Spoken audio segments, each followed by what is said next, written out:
In the beginning.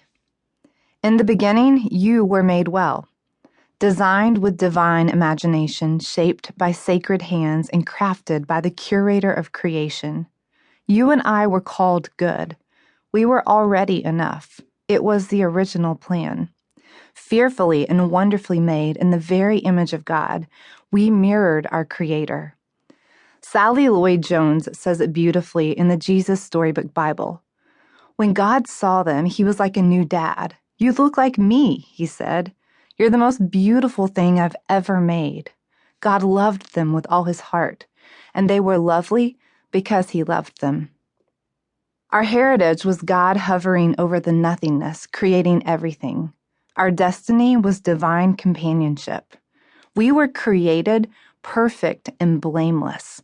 There was no shame, envy, pain, tears, doubt, fear, death. There was no dying.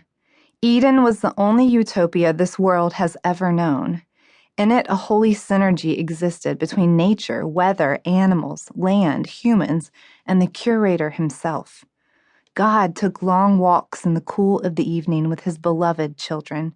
Everything was as it should be. But there was one who hated God and burned with jealousy. His spirit entered the world and planted deception in the hearts of God's children. The fear of missing out crept into humanity. Doubt ran wild. Were we really loved? Eve's heart became obsessed. What if God was keeping something from her? Was there more to Eden than she knew? Lack of knowledge ate away at her soul. There was that one rule God had given, the only rule.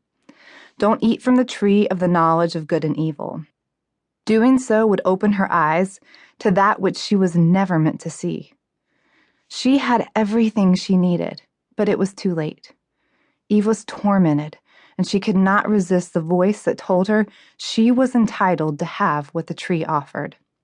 Adam followed closely behind, and with one bite, the gap between the now and the not yet was born. Death stormed in, fear followed, pain and shame came close behind. It was the end of perfect companionship between God and his children, and the beginning of a once holy people learning to live with their holes.